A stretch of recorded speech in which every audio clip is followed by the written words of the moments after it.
So this also, how when we read history, we have these sharp distinctions between ancient, medieval, modern. And we see Christianity is very different from Aristotle or Plato. Nietzsche says, no, it's actually the same, just a bit of a change in form. Why? Because in the ancient times you have this distinction between, like I said, forms and the appearance. Well, now the form just becomes heaven, hell, things associated with God, but the distinction remains the same. The philosophy remains the same. And that reminds me of something that St. Augustine said. He said, Christianity is Platonism for the people. So they're just making Plato accessible. So that's what he accuses Christianity and Socrates of doing. So in the West now, we finally have the drive towards knowledge as the sole aim. This idea of getting to that, whatever that is, as being the sole driving force. And this is where something very interesting happens, which is that as society and as humanity proceeds on towards this path of truth and knowledge, it starts discovering that there is no such truth. And this truth starts coming in. It came in through Nietzsche, and of course after that through the existentialists and so on. And this is the paradox, that through the pursuit of truth, you realize that there is none. And that's when he proclaims, God is dead.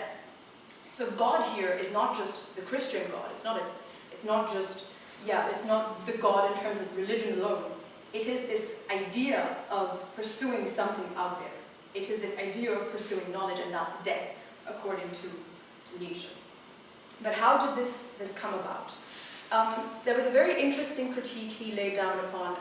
So some of you might have read some of the historical, like thinkers who have written in terms of historical thought. So Marx, for instance, has been one. He looks at the history of mankind in something called, in the terms of historical materialism. So everything through the use of capital. And he sees humanity unfolding into its natural ultimate state, which is communism. The same thing with Hegel. Hegel actually saw all of humanity unfolding at its peak in him. He thought he was the peak of rationality and everything else in thought. And there have been, I think that the pioneer of this was someone called Vico, that I haven't read that much in detail. He was an Italian philosopher. But this kind of stream of thought started that everything can be explained in terms of historicity, and the ultimate, there is something called an ultimate unfolding of it that we have to reach towards. And here Nietzsche says that this is also akin to Christianity. Why so? Because Christianity or religion in the West says that the divinity in you lays in your birth. So you were created by God, and that's where the divinity comes into the picture. While here, the divinity comes in your end. There is a divine end that you're going towards. Okay, you twist it around the end and the start, but it's still the same. Okay, so he proclaims that God is dead, but what happens now? And, well, what happened was that Nietzsche went mad, because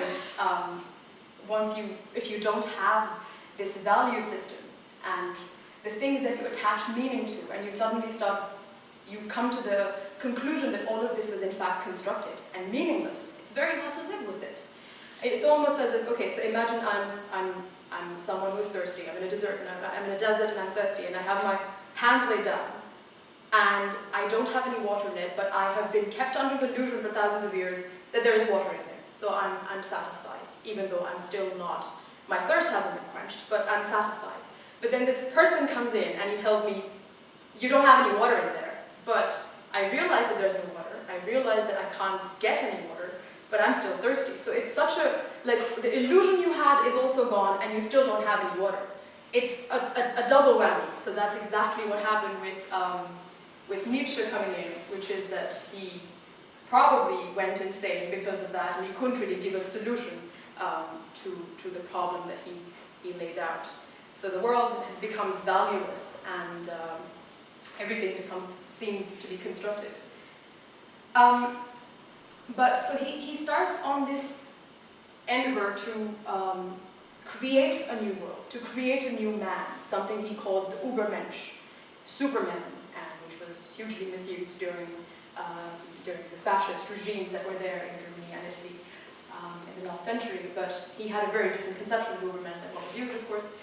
And he wanted to reevaluate all values So everything, there's a book written by him which I really recommend everyone to start reading if they want to read Nietzsche, which is called Beyond Good and Evil.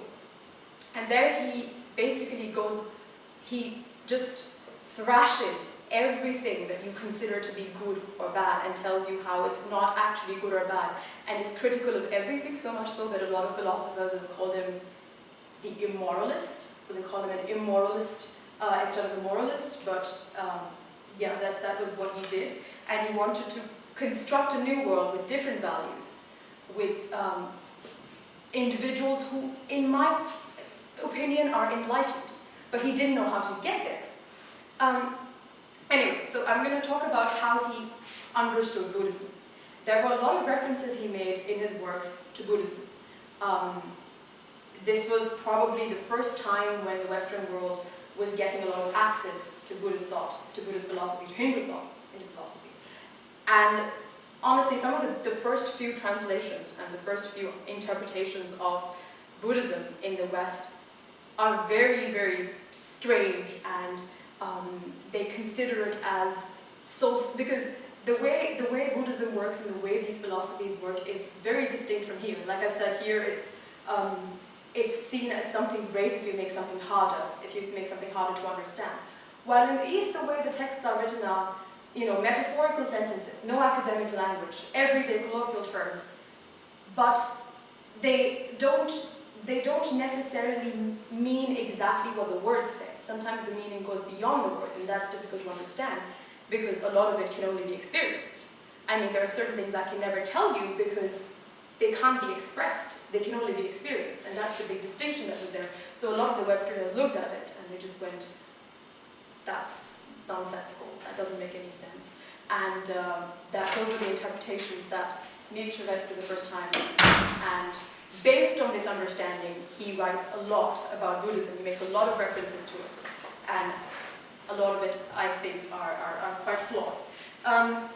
So he does start this one book by saying that he thinks that he is in the same time and the same position as Buddha was once upon a time. So Buddha also had to overcome the existing value system, which he did. And Nietzsche is also facing the same struggle. But what is the difference here? The difference is that Buddha realized that everything, like he came to the same conclusions according to Nietzsche as Nietzsche has.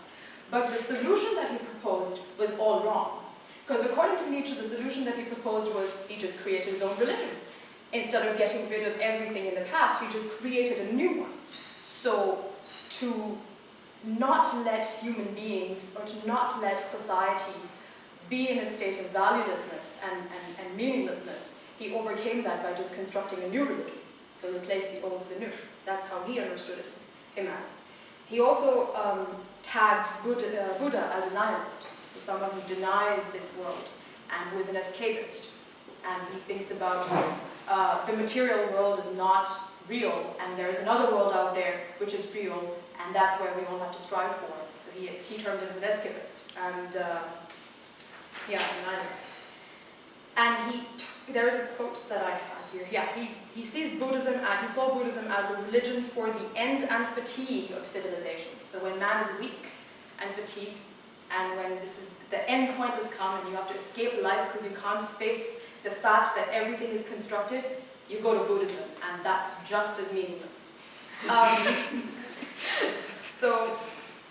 And he was also quite worried about, I read a few letters that he wrote to some of his friends. He was quite worried that a lot of people in the West are being attracted, or slowly being attracted to Buddhist philosophy. And he was really, really scared about that, because he did not want the West to turn into Buddha at all, or his understanding of Buddha. So what was his solution to this problem? He came up with something called the will to power. So, for instance, in science, there is a mechanistic understanding of the world. So everything is composed of atoms, and atoms are composed of subatomic particles, and so on and so forth. The way he understood things were, for instance, there's a flower, and there's a flower bud. There are two wills in it, two wills competing inside it. One is the will to bloom, and another is to not. And the one that the will to bloom reigns supreme. That is the one that actually gets to power. So the will to power. and is able to find